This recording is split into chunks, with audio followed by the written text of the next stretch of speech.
아이고 주인공 지금은 영화는 끝나고 저 기사님하고 이성호 기자님 얘기 좀 하시고 지금부터가 진짜 되게 중요한 네. 나왔어요.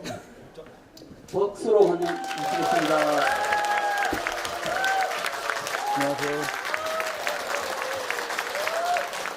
안녕하세요.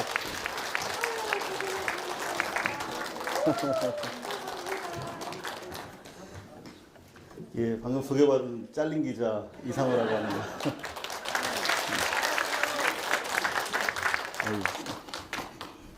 현재 이야기하시고 나중에 질의입니다. 네, 알겠습니다. 겨울왕국도 아닌데 이렇게 많이 와주셔서 정말 감사드리고 또 대한민국이 겨울왕국도 아닌데 우리 사회에 대해서 국민들의 알 권리를 위해서 만든 영화가 걸릴 극장이 없습니다. 그래서 실제로 여러분들 극장에 가보시면 겨울왕국으로 도배가 돼 있죠. 1,500만 명 곧 돌파를 한다고 합니다. 우리가 촛불 들고 꿈꿨던 세상은 좀 더 다양성이 공존하고 국민들의 알 권리를 위해서 필요한 극장을 영화를 근처에서 좀 볼 수 있어야 될 텐데 정말 이렇게 동성 아트홀에서 영화도 걸어주시고 또 이렇게 존경하는 노무현 대통령 그리고 노무현 대통령을 추앙하는 노무현 재단에서 이렇게 귀한 자리 마련해 주셔서 정말 감사하다는 말씀 드리려고 왔습니다. 감사합니다.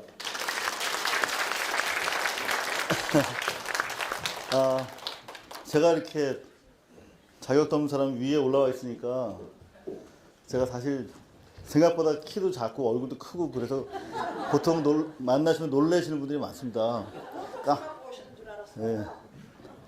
깜짝들 놀라시는데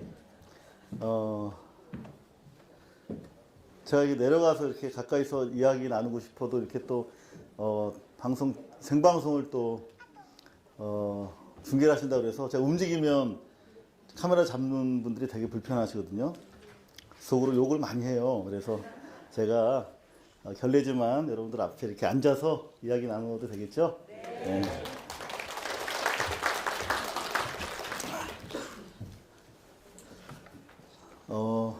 사실 다이빙벨 때도 극장이 없었어요. 다이빙벨이란 영화가 있었거든요, 옛날에. 그죠?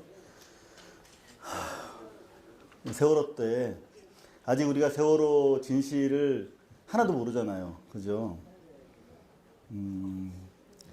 며칠 전에 어떤 영화 관계된 분을 만났는데 그분이 세월호 이후에 자식이 생겼대요.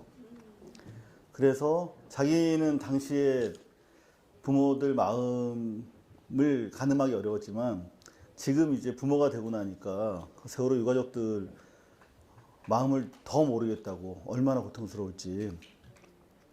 근데 대한민국은 아직 하나도 못 밝혀내고 있잖아요. 그죠? 왜 침몰했는지는 물론이고 가장 중요한 왜 안 구했는지 아무런 답변이 없습니다. 그러니까 우리는 대통령 한 사람 뽑으면 세상이 좀 달라질 거라고 한때 기대를 했지만 이제 우리는 명확하게 알게 됐잖아요. 그죠? 진실을 밝히기 위해서는 정말 어마어마하게 많은 기득권의 뿌리들, 기둥들이 뽑혀야 된다는 사실을 이제 알게 됐기 때문에 그런 취지에서 내년 총선이 너무 중요해서 내년 총선 때까지 좀 이 영화가 극장에 좀 걸렸으면 하는 그런 바람이 사실 있습니다. 왜냐하면 아시다시피 어제 동대구역에서 그 503 그 집회한 거 혹시 보도 보셨죠? 정신없는 사람들 그렇게 많아요, 여전히. 그죠? 서울에도 같은 시각에 대규모 집회가 있었습니다. 오늘도 보니까 예배 형식의 집회가 오전에 광화문 지나다 보니까 열리고 있더라고요. 그 사람들은 여전히 박정희 시대를 벗어나지 못하고 박근혜, 여러분들 방금 이 스크린을 통해서 잠시 일부이긴 하지만 확인한 그 엉터리 박근혜를 옹위하면서 복권시켜서 정치의 중심으로 삼으려고 지금 저 난리들 치고 있잖아요. 그래서 좀 최대한 더 많은 분들이 이 영화를 보셨으면 하는 기대가 있습니다. 너무 중요한 자리라서 제가 이 영화 뭐 뒷얘기라든가 뭐 여러분들 궁금하신 거 이제 최대한 제가 답변을 해드리려고 왔거든요. 다행히 촬영까지 하시고 생방송 하신다니까 어쩌면 박근혜 씨나 최순실 쪽에서도 보실지 모르겠어요. 그러면 좀 조속하게 소송을 좀 빨리 제기해 주셨으면. 지금 이제 정보로는 소송을 하고 싶은데 사실 이 영화 내용은 소송을 대비해서 만든 거거든요. 저희 취재한 건 훨씬 더 많겠죠, 그죠? 19금도 있고, 그죠? 근데 소송에 대비해서 사실은 변호사들이랑 합의해서 여기까지 만든 내용입니다. 그런데 소송을 검토하고 있다는 얘기는 들었어요. 최순실 씨가. 근데 영화 흥행에 도움이 될까봐 지금은 소송을 피하고 있다는 얘기 들었어요. 가급적이면 이 방송을 보시면 이제는 소송을 하셔도 되지 않을까 그런 생각을 합니다.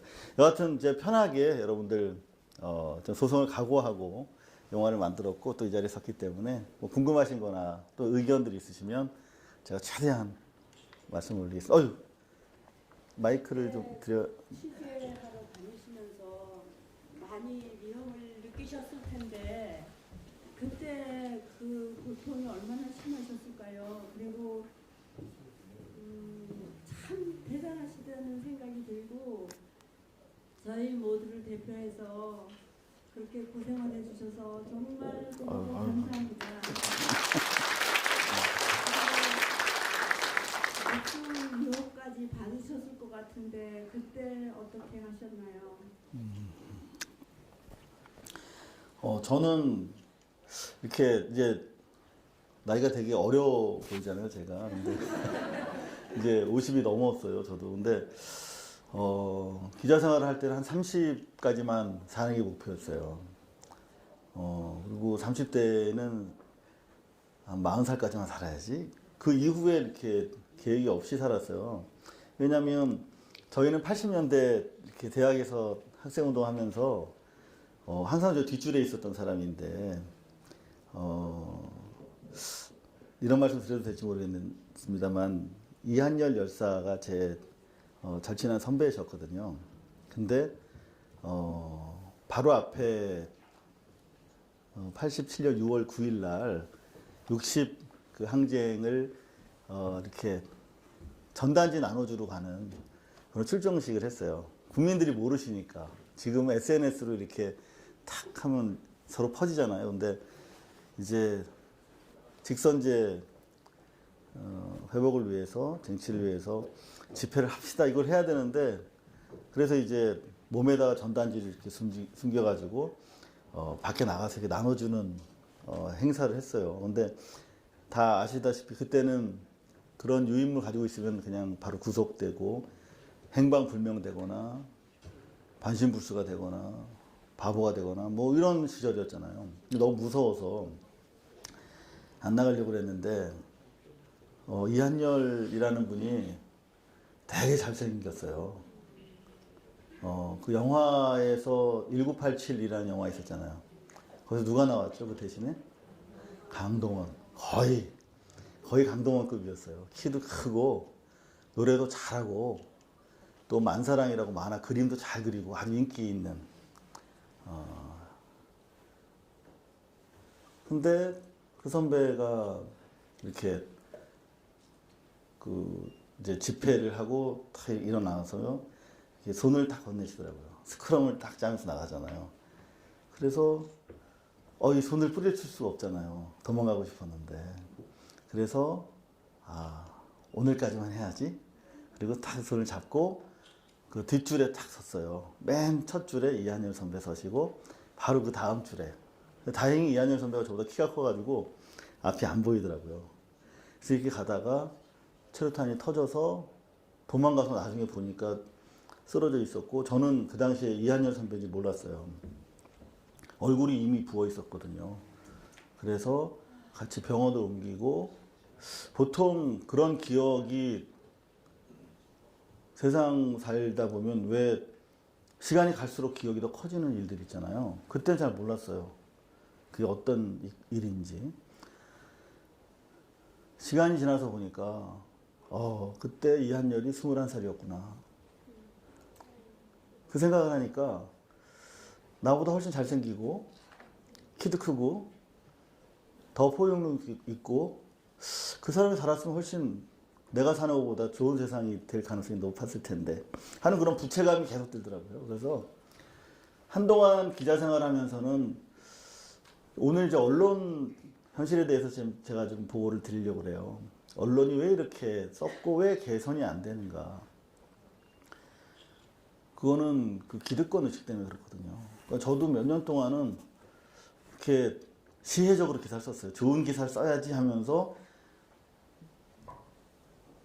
시혜적으로 이런 거 남한테 써주는 기사, 이 사람도 어려우니까 내가 이 사람들 위해서 도와줘야지라고 이렇게 적선하듯이 기사를 쓰는 거예요. 자기 일이라고 생각 안 하는 거예요. 그러다가 자꾸 이한열 선배에 대해서 되새기면서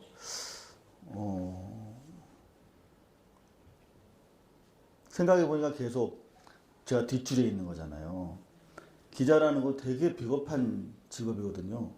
누군가가 가장 전면에서 희생과 자기 헌신을 감행하는 사람들의 이야기를 전해 듣고 와서는 자기가 제일 먼저 안 것처럼 단독, 속보, 특종 이런 식으로 까발리는 거잖아요. 그렇잖아요.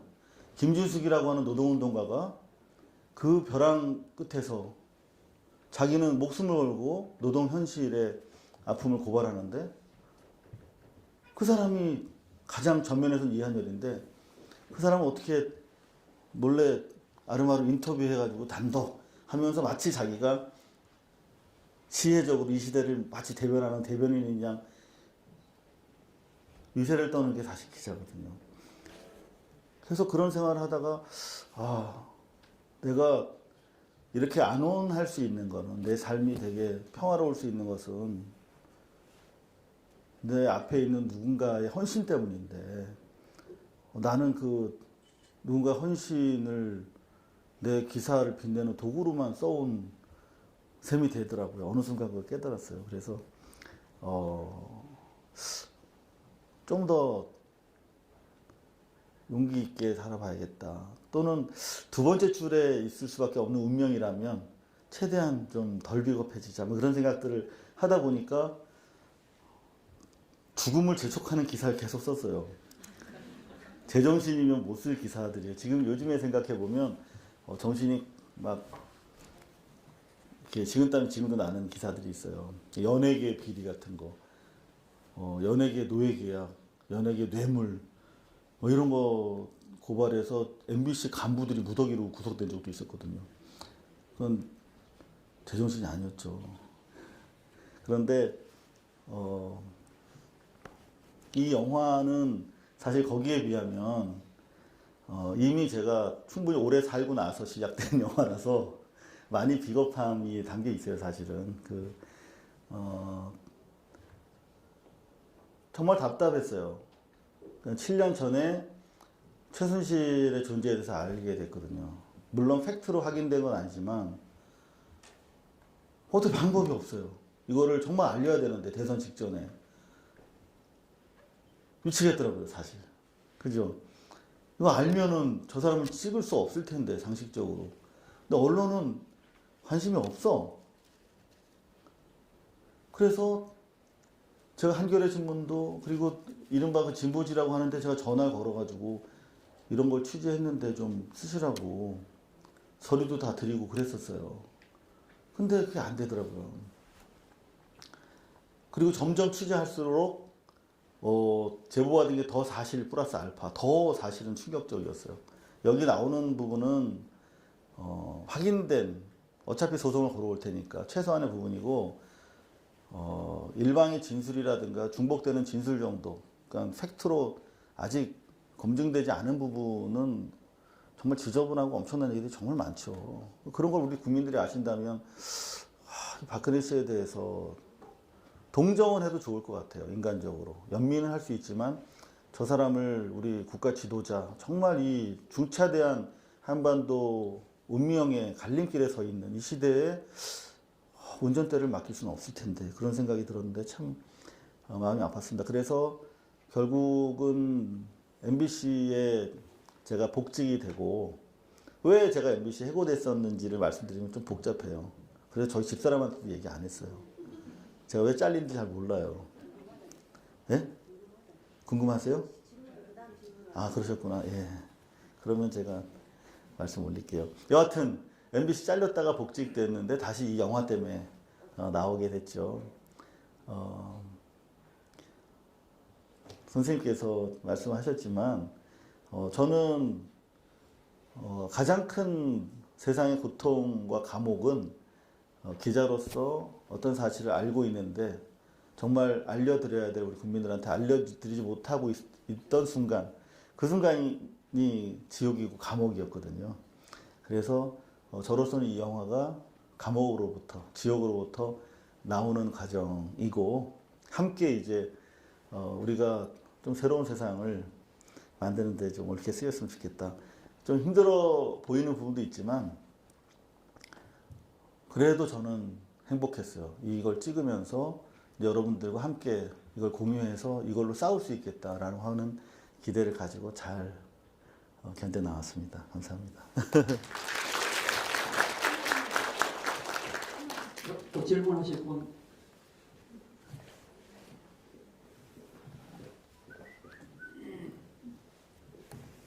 대통령의 7시간도 이북에서 총 쏴달라고 그것도 폭로시켰잖아요. 굉장히 참 공포스러운 걸 여기까지 오셨는데 앞으로 코리아노 호텔 이임이란 씨를 그 다큐멘터리 좀 만들 수 없어요. 진짜 그거는 만들어 주셔야 됩니다. 아직도 모르는 사람이 큰. 그죠. 코리아노 호텔 그 이미란 씨 사망 사건과 관련해서 제가 간단하게 그 의미에 대해서 좀 더 부연해 올리면 정말 중요한 말씀을 하셨거든요. 지금 요즘 저희가 검찰을 보면 왜 우리 시대에 정말 우리가 알고 싶어 하는 거 상식적인 왜 질문이 왜 사회적으로 답변을 얻지 못하지?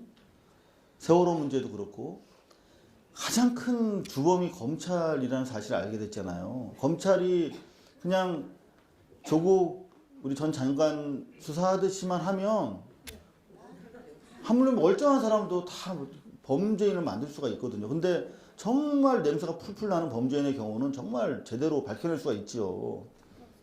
근데 여전히 조선일보 일가는 거의 치외 법권 지역에 살고 있어요.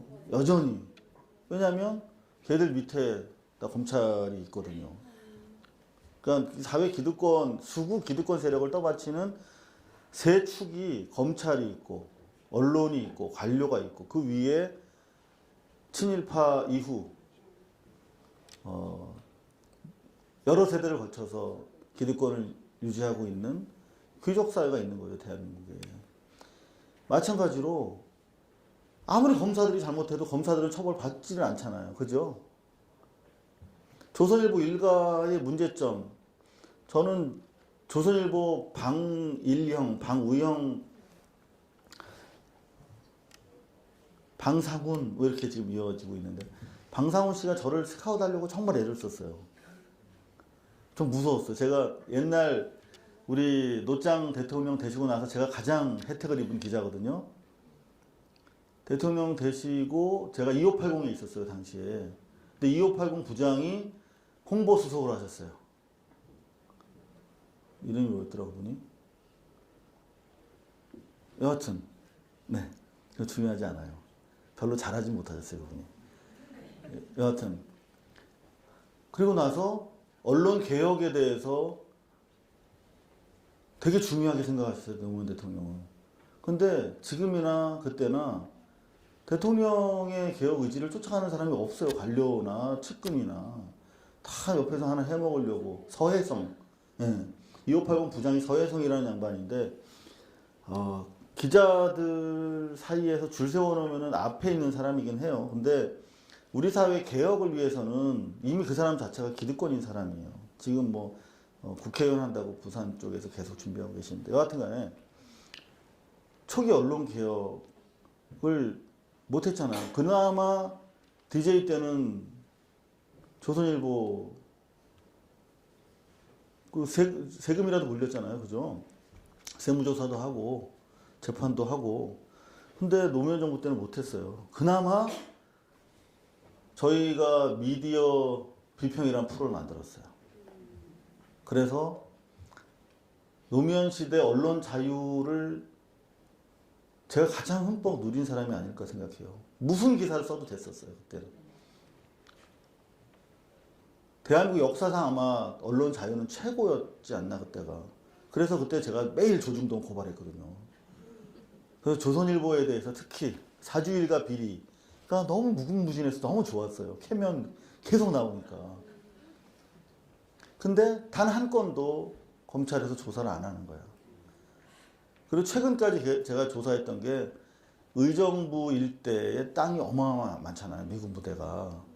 그 미군 부대 땅의 거의 대부분이 조선일보 사주의 일가의 땅이에요.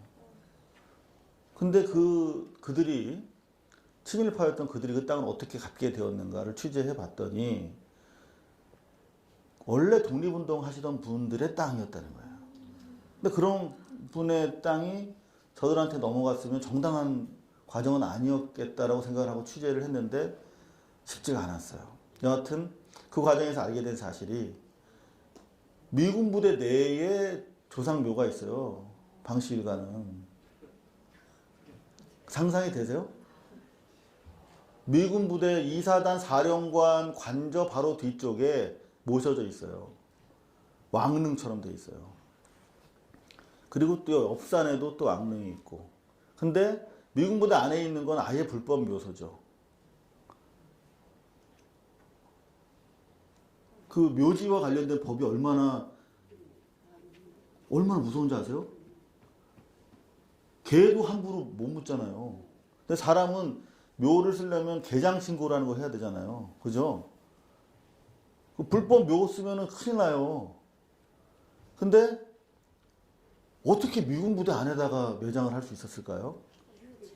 그러니까 한국과 미국을 능가하는 어마어마한 국제적 권력이 있는 거예요. 조선일보만 해도. 그래서 미군 부대 안에다가 묘를 써. 그리고 그 옆에 또 능이 있는데 거기 사주 일가들 또 가족들 무덤이 있거든요. 개장 신고가 이루어진 무덤이 하나도 없어요. 한 3,000평 정도를 그냥 나무를 다 베가지고 무덤을 써놨는데 그걸 저희가 고발을 여러 차례 했어요. 근데 역시 검찰이 조사 안 해요.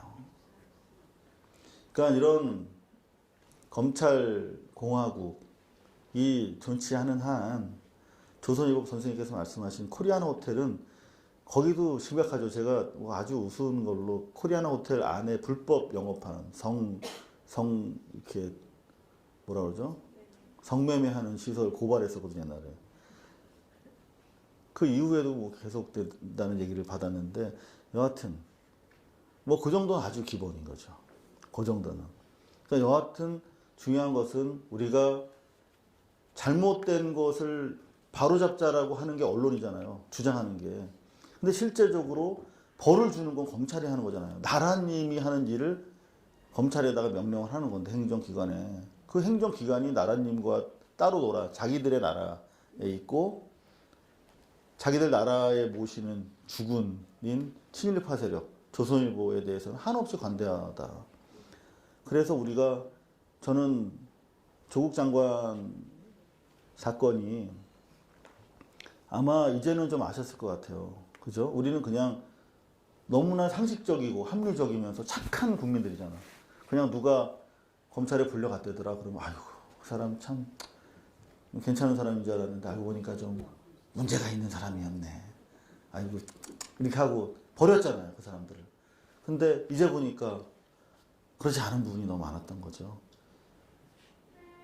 그래도 다행스러운 거는 우리 국민들, 특히 저는 깨어있는 우리 시민들, 노무현 재단 우리 회원님들 덕분에 그래도 내일 모레면 이제 그런 무소불위의 검찰을 견제할 수 있는 공수처법이 통과될 수 있는 골문 앞에 와 있습니다. 여러분 덕분입니다.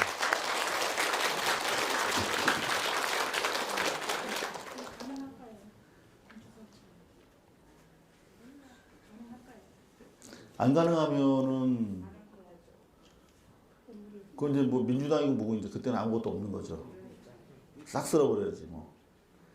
그렇게 국민들의 이번 조국 전 장관 사건을 지켜보면서 국민들이 엄청난 의지를 표명해 주셨잖아요. 서초동에서 여의도에서. 그리고 정치권에서도 상당히 특히 민주당에서 무겁게 받아들이고 있는 걸로 그렇게 알고 있습니다. 네. 선생님. 네, 우선 기자님 건강은 좀 어떠신지, 뭐 그전에 몸이 좀 안 좋으셨다는 소리 들었습니다. 그래서 건강은 좀 어떠신지 궁금하고요. 그다음에 제가 알기로는 이제 팽목항에 우리나라에서 중에 제일 처음 가셔가지고 제일 오랫동안 행복하게 계셨던 걸로 저는 기억을 하는데요. 그때 취재하실 때 심정이 어떠셨는지 그거 한번 듣고 싶습니다. 그저께 그 저녁 뉴스예요. 뉴스 보다가 이렇게 아이 12살 먹은 아이랑 30대 가장이 먹을 거리가 없어가지고 마트 가서 사과랑 이렇게 훔쳐가지고 나오다 걸렸잖아요. 그죠? 아직도 그런 사람들이 많이 있는 거죠. 그죠? 가장이 당뇨병에 걸려가지고 6개월 동안 일을 못했대요. 그래서 최저 생활비 수급자로서 이제 지원을 받는데도 좀 부족했나 봐요. 여하튼 그 다음날 그 마트가 난리가 났대요. 전국 각지에서 생필품 거기다 그 마트에다 주문하는 거야. 배달시키라고. 저는 그게 우리가 각박하지만 사회 속에서 살아갈 수 있는 힘이고 이유라고 생각하거든요. 그건 배워서 되는 게 아니잖아요. 그죠? 우물에 아이가 빠지면 구해주는 게 그게 사람과 동물의 차이인가? 동물도 구해주더라고요. 심지어 요즘에 유튜브 보니까 막 물에 빠진 새를 막 건져주더라고요. 개가. 그리고 심지어 핥아주더라고 막. 코끼리가 남의 자식 이렇게 운동해서 그런 거 보면서 여태까지는 그나마 그게 사람이기 때문에 우리가 그럴 수 있는 건 아닌가 했는데 정말 금수보다 못하다고 하는 말이 맞는 것 같아요. 세월호 때 그랬잖아요. 눈앞에서 사람 배가 침몰해가면 어떻게라도 해야 되는 거 아니에요? 그죠?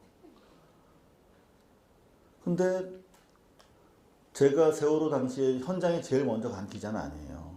저는 그때 당시에 뇌경색이 걸려가지고 MBC에서 나와서 그때 고발뉴스를 만들어서 아마 잘 기억 안 나실지 모르는데 매주 촛불 집회가 있었어요. 서울에서.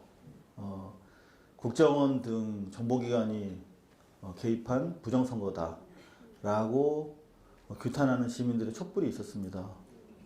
박근혜 정권 들어서 봄부터 시작이 됐어요. 저는 부정선거라고 정확하게 규정을 하고 이거 국민한테 알려야 된다고 생각을 했어요. 그래서 매주 방송을 했거든요. 근데 그것만으로 부족해서 매일 동영상 뉴스를 만들어서 유튜브에 올렸어요. 요즘에 유튜브가 반짝하지만 저희는 고발뉴스에서는 7년 전부터 계속 유튜브 방송을 하고 있었답니다. 그 자리에서. 근데 요즘에 이제 좀 봐주시는 것 같아서 감사한데 저희는 그 자리에 계속 있었어요. 근데 그게 여러 사람이 해야 될 일을 이렇게 소수가 하다 보니까 이렇게 인력이 부족하잖아요. 그래서 잠을 이렇게 줄이다 보니까 그거 한 10개월 하다 보니까 뇌경색이라는 병이 왔어요. 그래서 일을 못하고 쉬고 있었는데 그날 아침에 뉴스를 봤어요. 세월호가 침몰하는 뉴스를. 저는 이미 방송이 나올 정도면 헬기가 갔고 뭐 배들도 옆에 있으니까 상식적으로 여러분들 다 그러지 하겠지만 당연히 구조했는 줄 알았죠. 저도. 그래도 구조했다고 그래서 이렇게 쉬다가 저녁에 보니까 이게 아니야. 그래서 뒤늦게 갔죠. 팽목항에는. 근데 가서 보니까 엉망이더라고요. 그러니까 처음에는 제가 방송하려고 간 게 아니라 그냥 어떻게든 가야 될 것 같아서 방송할 수 있는 상황이 아니었거든요. 뇌경색에 걸리면 이게 터지면 이렇게 반신불수가 바로 오지만 저 같은 경우는 막혀가지고 약간 이렇게 좀 말이 어눌해지고 좀 그런 불편한 상황이 되거든요. 근데 그리고 방송하기는 어렵잖아요. 그래서 갔는데 너무 엉터리야. 서울에서 알고 있던 거랑 전혀 달라. 유가족들 만나보니까 구조도 안 이루어지고 있고 무슨 뭐 당시에 이렇게 꽃갈콘처럼 생긴 거 있어요. 이렇게 에어 포켓이라고 공기 주머니를 이렇게 띄우면은 하나당 30톤 정도 부력이 있어서 한 20개 띄우면 배가 침몰 안 한대. 그래서 현장에 가봤더니 이렇게 그 에어 포켓이라는 게 다 누워 있더라고요. 그러니까 부력이 없다는 거잖아요. 형성하지 않고 있다는. 그러니까 다 거짓말이었어요. 가보니까. 그래서 어쩔 수 없이 뉴스를 하기 시작했죠. 그러면서 제 주로 했던 일은 언론들이 거짓말하는 거를 적발하는 거. 그것만으로도 충분히 바빴어요. 그건 KBS에서 이렇게 얘기하는데 이건 거짓말이고요. MBC에서 이렇게 얘기하는데 저건 절대 속지 마십시오, 여러분. 저 언론이 아니라 흉기입니다. 심지어 제가 이렇게 얘기했다고 MBC 저 고소해가지고요. 3년 동안 재판받았어요. 제가 말한 거 딱 그거거든요. 여러분, MBC에서 맨날 무슨 뭐 보험료가 어떻고 뭐 좌파들이 뒤에 있고 정치적으로 악용하려고 한다. 맨날 그런 보도가 있었어요. 그래서 여러분들 지금 보시는 저 MBC 보도는 기자가 아니라 시용이라고 하는 사람들이 기자의 완장을 차고 기자 행세를 하면서 쓰는 언론이 아닌 흉기입니다. 절대 믿지 마십시오, 여러분. 딱 요 멘트를 딱 적시해가지고 저를 고소했더라고요. 또 검찰 얘기가 나와요. 근데 이렇게 말이 안 되는 걸로 고소를 하면 이거는 제 논평의 자유잖아요. 사실에 근거한 논평. 근데 검찰이 기소를 했어요. 당연히 무죄 나오겠죠. 근데 또 항고를 했어요. 검찰이 2심까지. 보통 그러고 지면은 말거든요. 근데 이렇게 정치권에서 소위 말하면 하명 수사라는 거거든요. 그런 게. 이런 게 하명. 대법원까지 재판을 걸었어요. 검찰이. 그 3년 동안 불려다녔죠. 여하튼 팽목항에서 언론이라고 하는 권력의 횡포가 너무나 심하기 때문에 언론이랑 많이 싸우는 게 주요 업무였었던 것 같아요. 그러다 보니까 언론들이 똥 싸는 거 치우려다 보니까 마지막까지밖에 있을 수가 없었던 상황이고 그때 저는 확실히 느꼈던 것 같아요. 아, 이제 언론이 정말 우리 국민들이 속지 마셔야 되는데 언론이라는 게 통상적으로 한 개의 큰 거짓말을 위해서 99개의 진짜 뉴스를 내보내요. 사기치려고. 그래서 평상시에는 신뢰들을 막 올려놨다가 결정적일 때 자기네 이익에 부합하는 가짜뉴스를 싹 팔아먹는 거거든요. 그래서 JTBC에 속지 말라고 제가 계속 얘기를 했던 거거든요. 지금 MBC도 속으면 안 되죠. 그러니까 MBC는 그나마 우리가 시민 권력이 잘 감시해서 쓰면 좋은 매체예요. 그리고 유튜브들이 지금 엄청난 영향력이 있잖아요. 그죠? 이제 거의 유튜브의 힘만 가지고도 100만 이상이 모이는 집회를 조직할 수 있도록 하는 그런 네트워크가 형성이 됐어요. 엄청난 거지만 그럼에도 불구하고 공영방송의 위력은 어마어마한 거거든요. 공영방송을 잘 활용했으면 지금 이 시점에서 훨씬 더 훌륭한 개혁 환경이 조성이 돼 있어야 돼요. 노무현 정부 때였다라고 하면 노무현 정부 초중반까지만 해도 조중동에서 마지막에 엄청나게 흔들어가지고 어려운 상황이 됐지만 그럼에도 불구하고 초반에는 엄청난 언론의 도움을 받았었어요. 근데 이번 정권에서 언론에서 도움을 받은 게 있습니까? 전혀 없어요. MBC 역시 저는 그렇게 생각해요. 요즘에 뭐 검찰 개혁 집회에 드론 하나 띄웠다고 아 잘한다. 그리고 뉴스 몇 개 보면 그래도 좀 나아진 것 같다라고 해서 우리는 너무나 선량하고 좋은 사람들이잖아요. 그러니까 뭔가 좀 개선의 여지가 있고 좀 나아지는 것 같으면 그냥 안아주잖아요. 이제 그래 앞으로 잘해. 근데 그렇지 않아요. 아 이제 우리 판이 됐구나. 사람들이 우리를 믿기 시작했구나. 그러고 생각하고 또 사기치기 시작하는 거예요. 기득권의 관성이라는 거는 시민들이 무섭게 계속 지켜보고 있을 때만이 최소한의 자기 역할을 할 수밖에 없다. 그런 생각을 하고 있습니다. 앞에서 어머님들이 리액션이 너무 좋으셔서 제가 너무 감사합니다.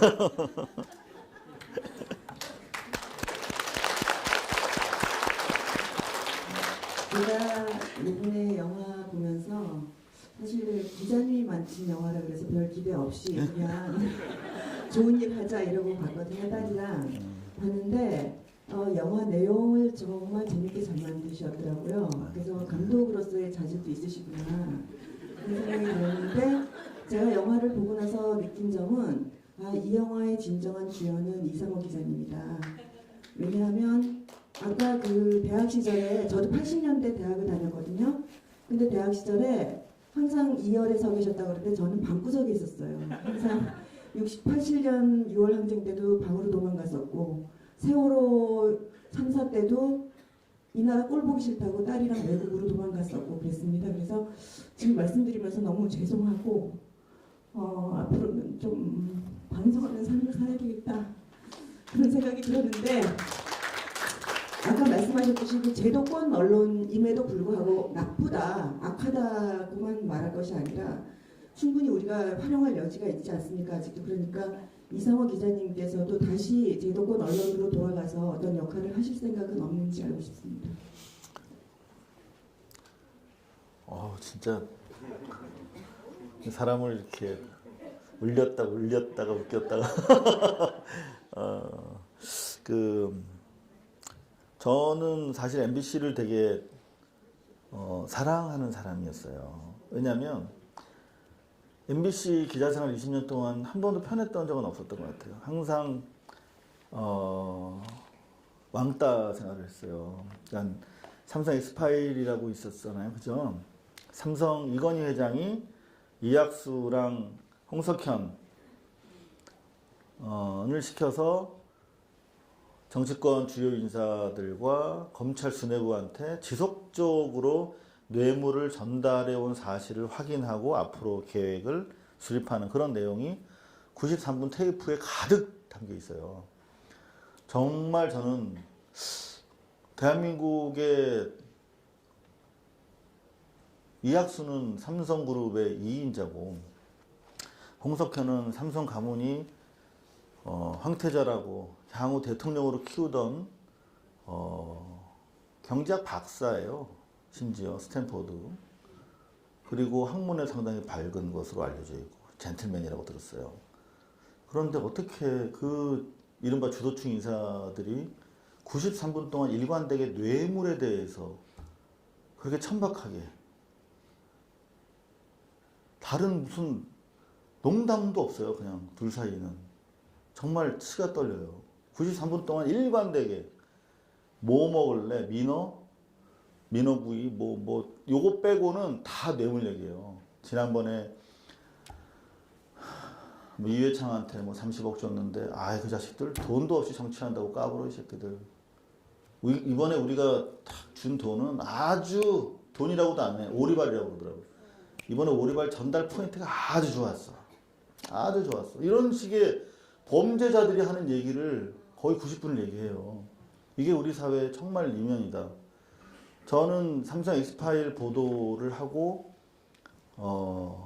전과자가 됐죠. 통신비밀보호법 위반 1호 전과자입니다. 그리고 저 뒤를 이어서 노회찬 의원께서 통신비밀보호법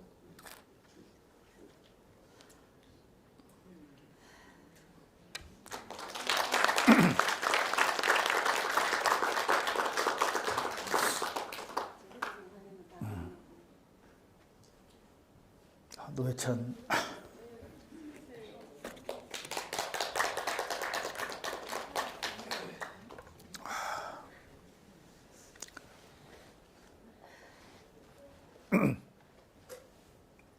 청산이 언제 청산을 아이 감사합니다.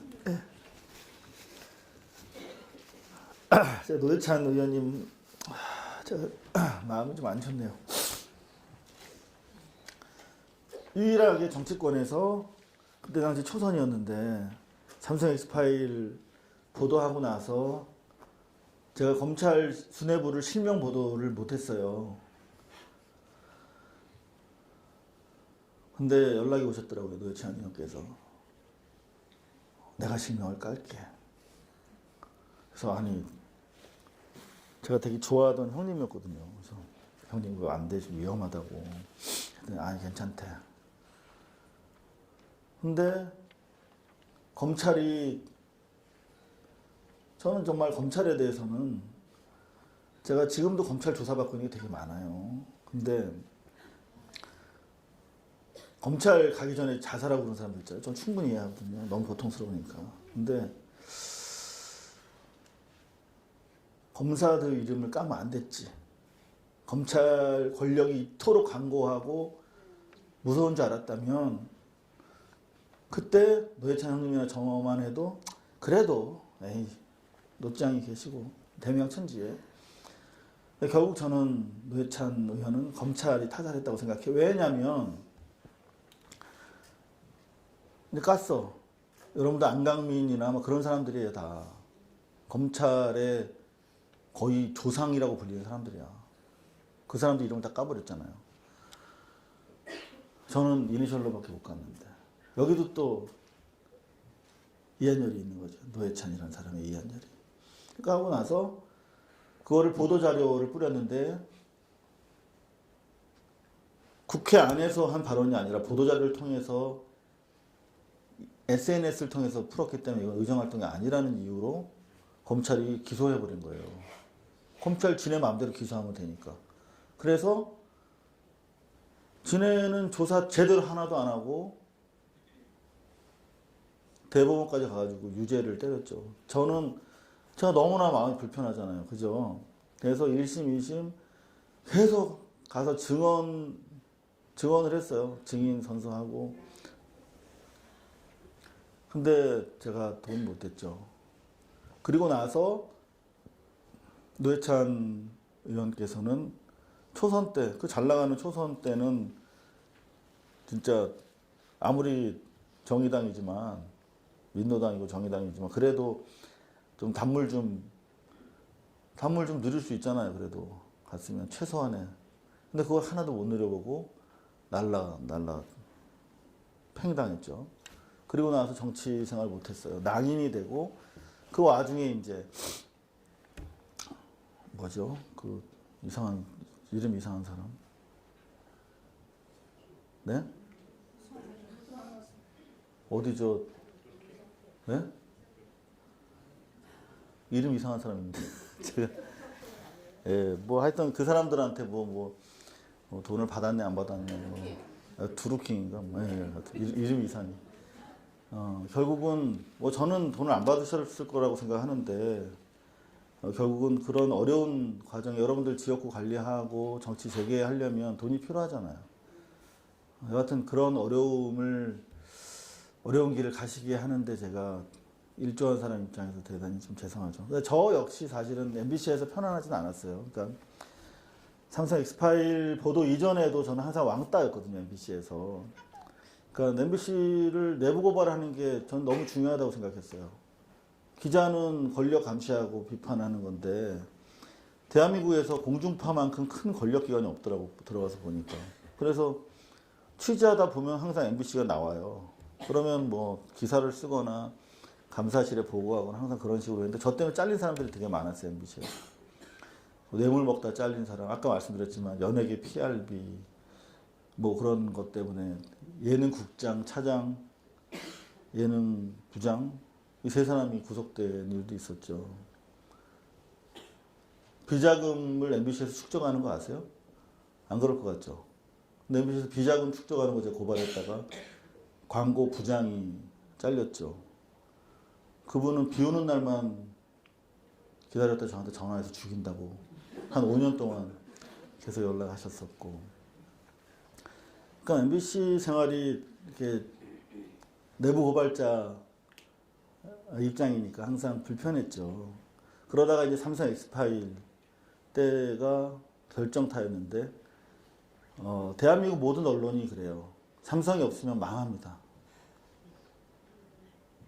전자신문이라고 있잖아요. 거기서도 삼성 기사 하나 썼다가 작살난 기자 하나 있어요. 이번에 책이 나왔던데 삼성을 공격하는 기사, 삼성 엑스파일 보도를 허락할 수 없다고 해서 10개월 동안 내부에서 싸웠어요. 그러면서 MBC 광고의 한 30%가 삼성 거거든요. 그리고 협찬이라고 있어요. 여러분들 드라마 끝나고 나면 뭐 이렇게 애니콜 뭐 이렇게 막 아니면 뉴스데스크 15 앞에 붙는 뭐 삼성 텔레비전이 9시를 알려드립니다. 이런 게 다 돈이거든요. 삼성증권에서 전해드리는 8시 날씨 여러분 다 그 광고보다 더 커요. 오히려 그런 협찬까지 하면 한 30-40% 이상 된다고 봐야 되겠죠. 근데 실제로 삼성은 자기들한테 불리하면 광고를 끊어버려요. 그러니까 나중에는 제 주변에서 지원해주던 사람들까지도 너 혼자 공명심에 우리 회사를 문 닫게 할 작정이냐 뭐 이러면서 나중에 10개월이 지나니까 제 곁에 한 사람도 없더라고요. 그래서 밥 먹을 사람이 없었어요. 같이. 그랬던 MBC인데 저한테 그나마 정말 애증이 교차하는 조직이죠.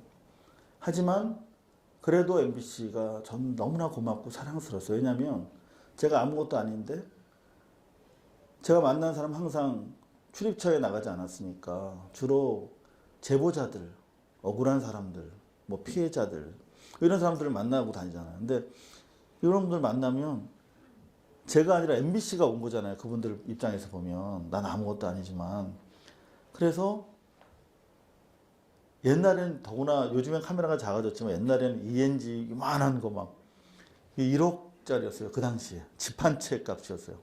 그래서 막 다 이렇게 잠깐만 일어날게요. 죄송합니다. 예. 딱 이렇게 들고 조명 막 팍 치고 딱 들어가면 너무나 근사하잖아요. 이 피해자들 입장에서 보면 막 진짜 이제 드디어 자기 억울함을 이렇게 MBC에서 밝혀주는구나. 그분들한테 조그만 희망이라도 줄 수 있었던 것은 제가 MBC 기자였기 때문이라고 생각을 해서 항상 감사했었어요.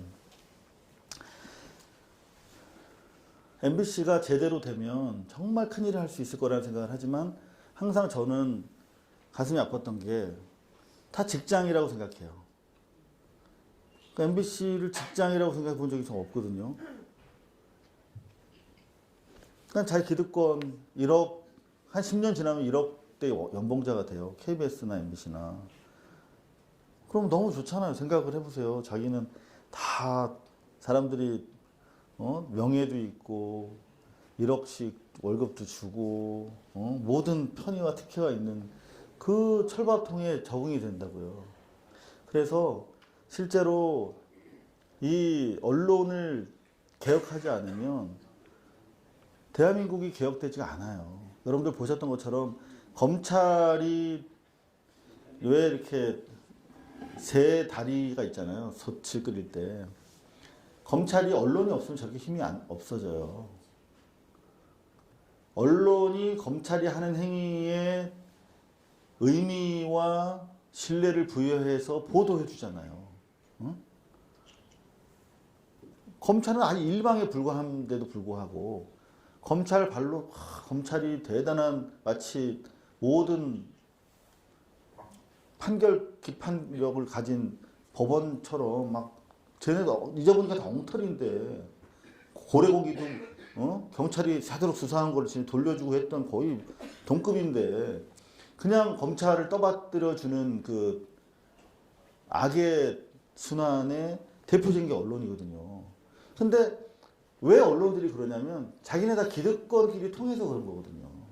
기득권 구조에 다 이렇게 맞물려 있어요. 그래서 하나라도 제대로 개혁이 되면 도미노처럼 다른 것들도 다 힘을 못 쓰게 돼 있어요. 그래서 저는 언론 개혁이 정말 절실하다고 생각이 되거든요. 그래서 이제 답변을 지금부터 드리려고 하는데요. 최승호 사장이 훌륭한 사람이에요. MBC 사장이. 그래서 저는 기대를 가지고 속도감 있게 개혁을 해달라고 밖에서 주문을 했어요. 그게 좀 건방져 보였나 봐요. 생각보다 쉽지는 않거든요. 근데 지금 김재철 당시에 뽑은 시용 기자들이 100명 정도 있어요. 걔들 남겨놓으면 1인당 얼마였지 연봉이요? 1억이죠. 근데 그 100명 PD 기자가 있는데 얘들이 일 안 할 거 아니에요. 그죠? 이상한 짓 할 거 아니에요. 어떻게 하면 뉴스로 장난칠까? 그럼 뭐 얘들한테 일을 못 시키고 얘를 오히려 감시해야 돼.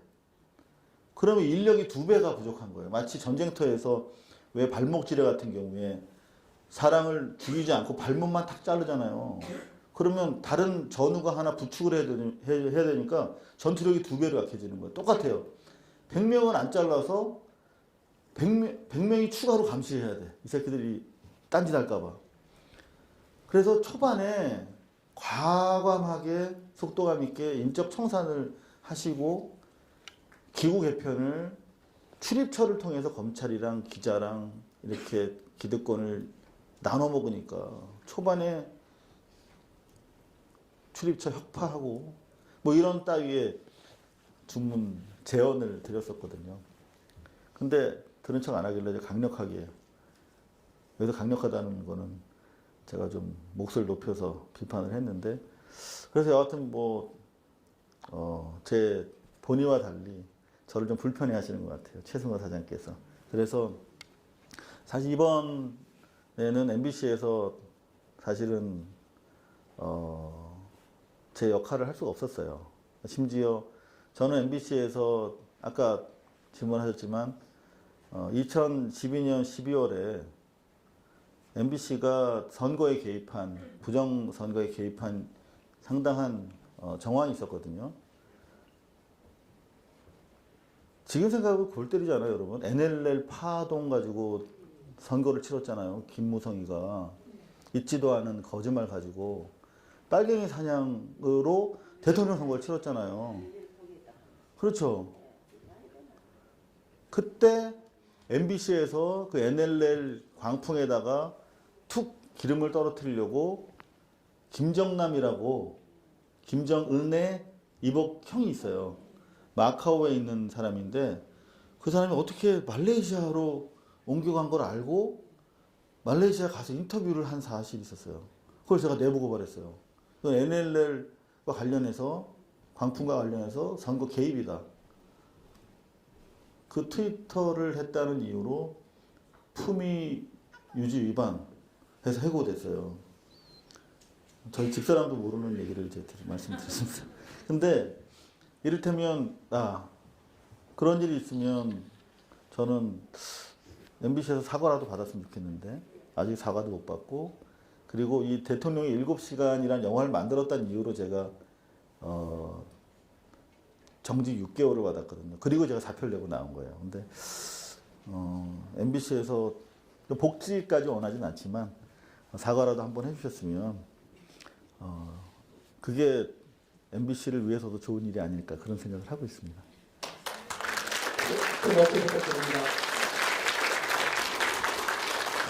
지금 여기 영화관인데요. 영화관 우리 다음 상영 시간이 예정돼 있어가지고 저도 참 지금 궁금한 거 상당히 많은데, 정말 저도 눈물도 흘리고 짠한 얘기 많이 들었습니다. 근데 정말 질문하고 싶은 거 많은데 다음 상영 시간이 있기 때문에 부득이하게 오늘 질문을 좀 그만하시고 지금 여기 제가 그냥 마지막으로 준비하는 동안에 우리 기자님, 우리 오신 분들이 노무현재단 대부분이 회원인데 회원 아니신 분들도 계세요 사실. 근데 우리 대구 시민들을 위한 한마디 짧게 언급하시고 그다음 여기 내려오셔가 단체 사진 한번 찍고 마치는 걸로 하겠습니다. 노무현 대통령을 사실 저는 정권 초반에 제일 단물을 많이 빨아먹은 기자죠. 미디어 비평이라는 프로를 만들어서 제가 인생에 가장 원 없이 제가 기자 되면 이런 기사를 꼭 취재해서 써야지 했던 걸 다 썼어요. 너무 감사하고, 그리고 정권 중후반에는 왜 개혁이 좀 더 힘있게 되지 않을까, 그런 안타까움이 좀 있었습니다.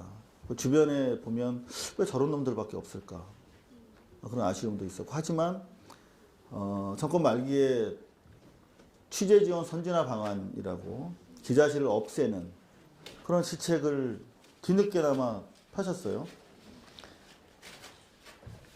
근데 우리가 그 중요성을 잘 몰랐잖아요. 이제 알 것 같아요. 그죠?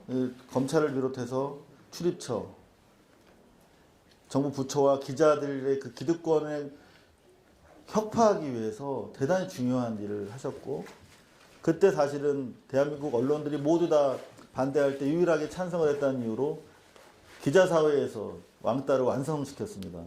많은 우리 대통령 노무현이라고 하는 정치인이 한국 사회에 기여한 부분은 비로소 우리 사회가 정상적으로 작동할 수 있는 희망을 줬다는 것 외에 바로 노무현이라는 사람을 중심으로 우리가 시민들이 각성해서 연대할 수 있도록 그 틀을 만들어 주신 것. 여기 계신 한 분 한 분이 전 노무현이라고 생각을 하고, 또 우리 사회의 미래를 밝히는 희망의 촛불이라고 생각을 합니다. 이 대구에서 특히 여러분들이 더 잘 아시죠. 특히 대구에서 여러분들 한 사람 한 사람의 존재와 촛불은 더 밝다고 생각을 해요. 아직까지 노무현 재단 아니신 분, 회원 아니신 분은 적극적으로 회원 검토를 좀 해주시고, 제가 사실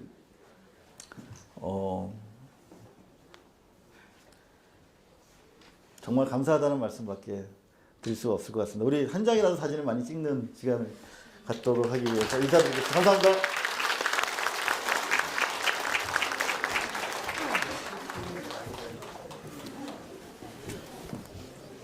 가만 앉아 계시면 단 뒤쪽으로 사진, 기자님 이쪽으로 오시죠. 가만 앉아 계시면 여기서 단체 사진 찍도록 하겠습니다.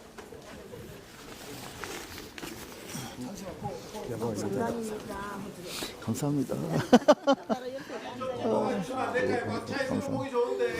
사진 한번 찍고 가주세요. 옆에 안쪽 자리 좀 앉아주세요. 이거 좀 들어야 될 것 같은데. 똑바로 하죠.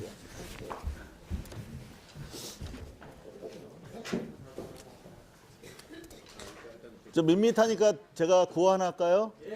제가 대통령의 7시간 하면 밝히자 한번 해주시겠습니까? 네. 준비되시면 갈까요? 대통령의 7시간 밝히자! 이런 식으로 해주시면 됩니다. 네. 시작. 대통령의 7시간 밝히자!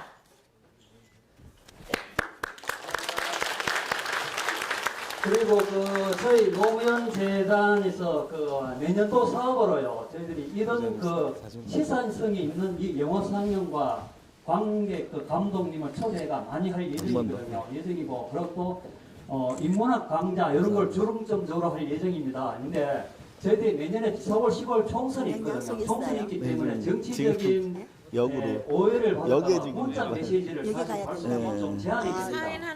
문자 메시지가 발송이 사진 찍어요. 문자 메시지를 받으시면 주변에 각 개인들이 SNS로서 많이 알려져가지고 깜짝이야. 우리 세상이 다음은 또 어머니 누르세요. 아래 하나 둘 셋. 1월달에는 지금 3집을 지금 생각하고 있습니다. 그런데 또 좋은 강연을 생각하고 있거든요. 많이 SNS를 통해가 많이 알려주시길 부탁 당부드립니다. 그래.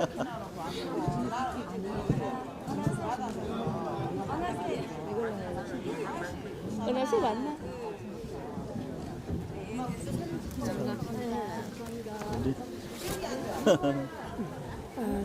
되게 정정합니다. 아유 어느 거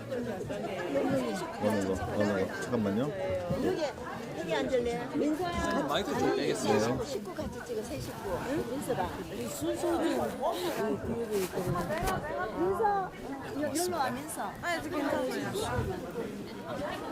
그 다음에는 찍을 시간까지 봐.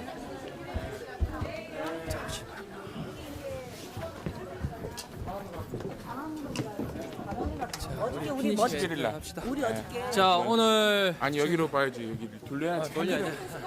정신이 없어. 강화구 할때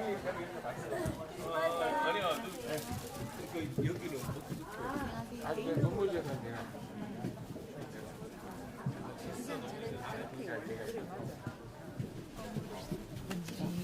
마무리 멘트. 멘트 할게요. 예. 아이고 자. 카메라가 어두워. 좀 바꿔라 좀. 예, 이번에 좀 카메라가 세팅이 좀 많이 어두웠는데. 잘못됐어. 이렇게 어두우면 안 돼요, 여러분들 진짜. 자 오늘 마무리 해야 되는데 네. 오늘 방송 하시면서 어려운 점 많았었죠. 하나도 안 보인다. 지금 이거 지금 1번이지 이거 지금. 1번. 안 보여. 아니, 그냥 조명이라서 그래. 지금 그 여러분 다음 영화 다음에 또 봐요. 예나 씨가 좀 조절을 못했어요. 오늘 좀 급하게 영화 한다고. 상영이 내 걸로 할까? 내 걸로 할까? 아니. 아니, 이 카메라로 하자. 이 카메라. 바꿔. 2번 껐잖아. 이번 여기 껐어요. 2번 내가 끈 게 아닌데. 이번에 바꿔. 예? 2번 바꿨어. 이번이 잘 나온다. 잘 나오네. 여러분 또해 우리 또 오늘 찍었어요. 예. 찍었으니까. 배터리 다 돼가는데. 배터리 다 돼가니 배터리 아니라 이 메모리 카드에 옮긴 거예요. 그래요? 여러분 또 할게요. 오늘도 누가 찍었냐면 그 바른소리 TV와 부부미디어가 했어요. 다음부터 준비 좀 잘하세요. 네. 고생하셨습니다. 감사합니다. 다음에 여러분. 뵙겠습니다. 다음에 또 봬요. 하트 하나 날려드릴게요. 하트 날릴 수 있나? 안녕하세요. 아이디 그만 날려. 여러분 끝났습니다. 하트 안 되는 거야.